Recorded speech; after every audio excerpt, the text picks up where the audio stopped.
नमस्कार, बहुत स्वागत आपका अनादि टीवी पर। मैं हूं आपके साथ पारुल। सीधा रुख कर रहे हैं महाराष्ट्र के पुणे का, जहां इस वक्त मध्य प्रदेश के मुख्यमंत्री डॉक्टर मोहन यादव संबोधित कर रहे हैं।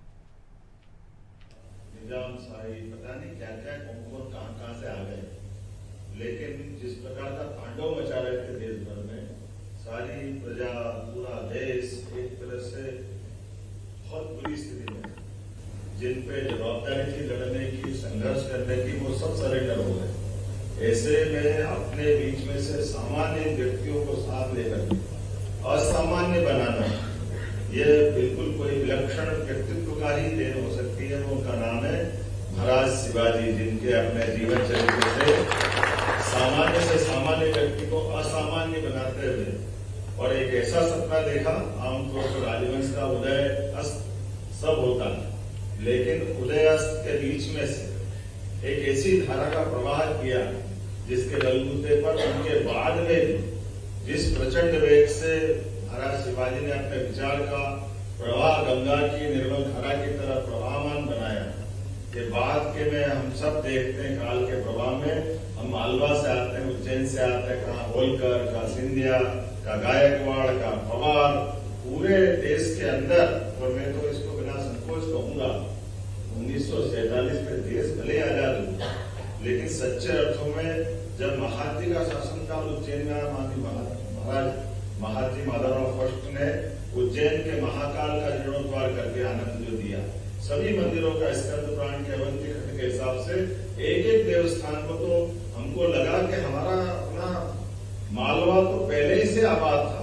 और उसमें अहिल्या माता, जिनके कारण से मैं आज आया हूँ, अहिल्या माता ने पूरे देश में जो शिवाजी ने सपना देखा, हमारी भवानी माता का जो आशीर्वाद मिला है कि आज अहिल्या माता के बनाए मंदिर में ही पूजा करना पड़ती है बनारस में, हमको आनंद के साथ ये बाबा विश्वनाथ का धाम आज जगमगा रहा है। और वो नहीं, पूरे देश के अंदर सभी तीर्थों का इसके मूल जड़ में जाए तो वापस शिवाजी पे आना पड़ता है। अहिल्या माता हो, चाहे महाराज सिंधिया हो, होलकर हो, पूरे देश के अंदर और काल के प्रभाव में परमात्मा ने हमको यश भी दिया। आज आजादी के इस दौर में यशस्वी प्रधानमंत्री श्रीमान नरेंद्र मोदी जी के नेतृत्व में इस प्रकार से जो उदात्त भाव महाराज शिवाजी का, आज नरेंद्र मोदी जी उस आशा अपेक्षा के साथ आगे बढ़ रहे हैं। हमें इस बात की प्रसन्नता, जब वो नौसेना के लिए नया ध्वज आजादी के बाद तुरंत होना चाहिए, लेकिन आजादी के बाद पहली बार नौसेना का ध्वज आता है और महाराज शिवाजी याद आ जाते हैं, हमारा सौभाग्य। और एक नहीं, ऐसी कई सारी 300 कलाकृतियों को लेकर के आए नरेंद्र मोदी जी अमेरिका से, तो वही भाव वहां आता है, जिसके कारण से भारत सदैव से अपने उस सनातन संस्कृति के उस विचार के लिए जाना जाता है, जिसके कारण से महाराज शिवाजी की जय जयकार करते हुए हम थकते नहीं है। जिनने सही कहा, मुझे अभी जो दृश्यांकन दिखाया गया कि उनने स्वयं ने कभी अपने को राजा होने की इच्छा आकांक्षा व्यक्त नहीं की, लेकिन उससे बड़ा जो उन्हें बड़ी चीज दी, उन्हें जो विचार दिया वो स्वराष्ट्र का विचार, स्वधर्म का विचार, अपने राष्ट्र का विचार, वही तो महाराष्ट्र बन के दुनिया में छाया हुआ। मैं आप सबको बधाई देना चाहूंगा।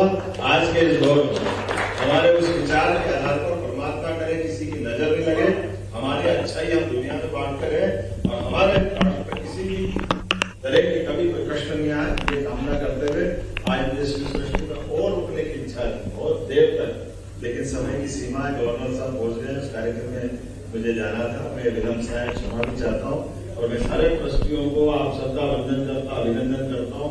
संस्थान बनाना सरल, लेकिन संस्थान को चलाना और ये संस्थान ने तो अपने मूल स्वरूप को कायम रखे।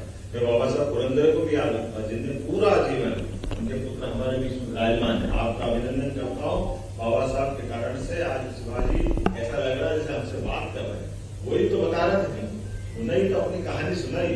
तो ये जो मूल भाव है, इस भाव को हम बनाए रखें। मेरी अपनी ओर से पुनः आप सबका आभार और धन्यवाद।